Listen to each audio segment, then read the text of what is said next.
اور عدالتوں نے توشہ خانہ میں عمران خان کو بعزت بری کیا. اس کے علاوہ عدت کیس میں عمران خان کو بعزت بری کیا. سائفر کیس بھی آپ کا ختم ہو گیا، ادھر سے وہ نکل رہا ہے، اور باقی جن لوگوں کو پکڑ رہا ہے وہ بھی آہستہ آہستہ نکل رہے ہیں. تو بھائی عدالتوں آپ دیکھیں، مسلم لیگ نون کی پریشانی نا ایک حد تک مجھے کبھی کبھی ٹھیک لگتی ہے کہ مسلم لیگ نون یہ سمجھتی ہے کہ بھائی ان کو سزائیں کیوں نہیں ہوتی. دیکھیں، سزا کسی کو دلوانے کے لیے آپ کو 2 کام کرنے پڑتے ہیں. پہلی بات تو یہ کہ آپ کو گواہ پیش کرنے پڑتے ہیں، دوسری بات آپ کو ثبوت دینے پڑتے ہیں عدالت کے اندر جا کے کہ واقعہ ہی اس بندے نے غلط کام کیا ہے. اور یہاں پر ہم چلے سنم جاوید. سنم جاوید نے جو جواب دیا وہ بھی میں آپ کے سامنے رکھنے لگا ہوں. سنم جاوید کی ایگزامپل ہم لے لیتے ہیں. سنم جاوید نے چلیں جی محترمہ مریم نواز صاحبہ نے آج جو بات کی ہے، میں دیکھتا ہوں کہ اگر انہوں نے ایگزیکٹلی جو ان کے الفاظ ہیں تو میں آپ کے سامنے رکھ دیتا ہوں. انہوں نے ویسے کہا آج کہ یہ کہا جا رہا ہے کہ جی خواتین جیل کے اندر ہے، تو ان خواتینوں نے پاکستان کے اداروں کو پتہ نہیں کیا کیا کیا، گئے انہوں نے گراؤ جلاؤ کیا، آگ لگائی، فلاں فلاں فلاں. جو ٹھیک ہے کیا، اوکے، ان سب کو سزا ملنی چاہیے، لیکن سزا دیں گے کیسے؟ سنم جاوید کے اوپر آپ نے لاہور کے اندر مقدمات بنائے، گجرانوالہ میں بنائے، سرگودا کے اندر بنائے، اسلام آباد کی پولیس اس کو لے کر گئی، پھر بلوچستان لے کر جانے کا ارادہ تھا. تو عدالتوں میں کیسے ثابت کریں گے کہ ایک وقت میں سنم جاوید سپرمین سے بھی زیادہ طاقت تھی اس کے پاس کہ وہ ہر جگہ پہ اڑ کر پہنچ گئی. لاہور میں وہ 3 جگہوں پہ موجود تھی، وہ جناح ہاؤس کے باہر بھی تھی، وہ لبرٹی میں بھی تھی، وہ تھانہ شادمان کے باہر بھی تھی. تو یہ تو پھر پولیس کی غلطی ہے. آپ پولیس سے پوچھیں کہ پولیس کیا کر رہی ہے، وہ کس طرح کے چلان عدالت میں سبمٹ کر رہی ہے. سب سے بڑا مسئلہ یہ ہے، ان سے پوچھیں کہ وہ کیا کر رہے ہیں. اچھا، سنم جاوید نے جو جواب دیا وہ ذرا سن لیں. سنم جاوید نے آج کہا ہے کہ مریم نواز نے میرا نام لیے بغیر بات کی ہے. انہوں نے کہا کہ یہ وہ محترمہ ہیں جو ججوں اور جرنیلوں کا نام لے کر ان کے اوپر تنقید کیا کرتی تھی. اگر مریم نواز کی ہمت ہے تو میرا نام لے کر بات کریں، پھر میں دیکھتی ہوں کہ میں کیسا جواب دیتی ہوں. انہوں نے کہا کہ میں ایسے مناسب الفاظ استعمال کروں گی کہ آپ کو لگ پتا جائے گا. انہوں نے کہا کہ جج صاحب نے مجھے بات کرنے سے روکا نہیں ہے، ویسے جج صاحب نے یہ کہا کہ نام مناسب زبان استعمال نہیں کرنی. پھر سنم جاوید نے کہا کہ میں پھر بتاؤں گی، میرا نام لو، میں پھر بتاؤں گی کہ آپ جیل میں کیسے رہ کر آئیں گے اور ہم جیل کے اندر کیسے رہ کر آئیں گے. آپ نے کیا جوڑا ہے، آپ کیسے جھکی ہیں، کیا کمپرومائز کیا، ہم بتائیں گی. یہ سنم جاوید نے آج بات کی ہے. اب اللہ نہ کرے کہ اس کے بعد کوئی اور سختی ان کے اوپر آ جائے.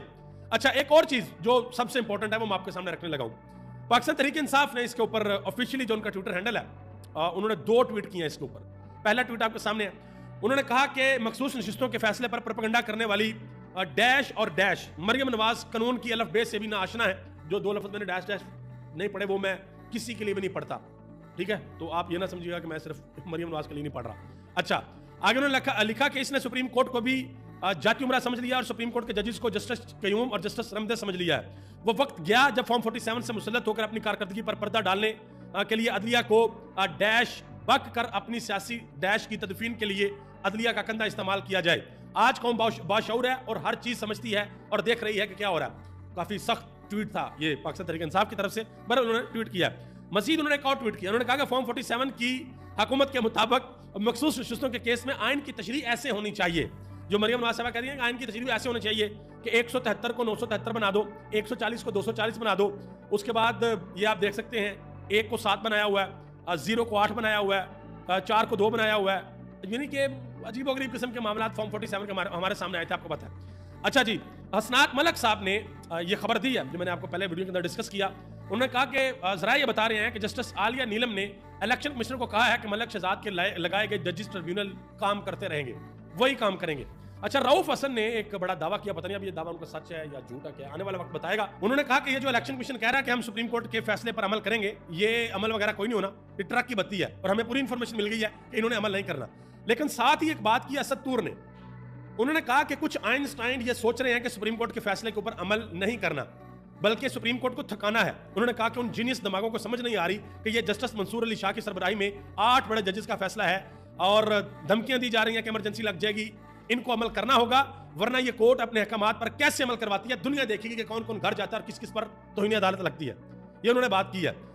اسی طرح زرتاج گل وزیر نے آج بات کی. انہوں نے کہا کہ تحریک انصاف ایک حقیقت ہے اور جتنی جلدی اس حقیقت کو مان لیں گے اور عمران خان سے اڈیالہ میں جا کر معافی مانگیں گے، ان کو افاقہ ہوگا. اچھا، ایک اور بڑی افسوسناک خبر ہے آج کے دن کے حوالے سے. بنوس سے بہت سے لوگ وہاں پر باہر نکلے ہوئے تھے اور باہر نکل کر وہ احتجاج کر رہے تھے. اب مختلف قسم کی خبریں باہر آ رہی ہیں. جو عمر ایوب خان اپوزیشن لیڈر ہیں، انہوں نے کہا کہ وہاں پر جو بھی ہوا اس کے لیے ہم جوڈیشل انکوائری کا مطالبہ کرتے ہیں کہ جوڈیشل انکوائری اس کی کروائی جائے اور جو بھی اس کے ذمہ داران ہیں ان کو کیفرے کردار تک پہنچایا جائے. سوشل میڈیا پہ ابھی تک جو خبریں چل رہی ہیں ان کو اگر دیکھا جائے تو یہ تصویر بنتی ہے کہ جی سیکورٹی فورسز اور عوام یہ آمنے سامنے آئی ہیں اور اس کے بعد یہ سارے معاملات بنے ہیں. بہرحال کے پی کے کی حکومت کی سب سے بڑی ذمہ داری ہے کہ وہ اس مسئلے کو دیکھیں, ورنہ کے پی کے کی حکومت کا اتنا بڑا نقصان ہوگا کہ یہ سوچ بھی نہیں سکتے. علی امین گنڈا پور کو باہر نکلنا پڑے گا, نکل کر اپنی عوام کے ساتھ کھڑا ہونا پڑے گا. بہت سے لوگ یہ کہہ رہے ہیں کہ بھائی ملک کو حقیقی آزادی جو دلانی ہے وہ تو بعد میں دلانا, پہلے کے پی کے کی عوام کو تو حقیقی آزادی دلاؤ, تو ادھر جو ہے وہ دیکھنا پڑے گا. فیصل واڈا صاحب نے نیا دعویٰ کر دیا جی. پہلے انہوں نے دعویٰ کیا تھا کہ اگر مخصوص نشستیں مل بھی گئیں تو فارورڈ بلاک بن جائے گا, پی ٹی اے مینج ہو جائے گی. آج انہوں نے کہا کہ تحریک انصاف میں فارورڈ بلاک کی ضرورت نہیں, بلکہ بیک اینڈ پر بہت سی چیزیں مینج ہو گئی ہیں. اب کیا کیا چیزیں مینج ہوئی ہیں, کس نے کی ہیں, کہاں سے کی ہیں, آنے والے دنوں میں مزید پتہ چلے گا. آپ سب کا بہت بہت شکریہ. پاکستان زندہ باد, پاکستان کی عوام اور پاکستان کے ادارے.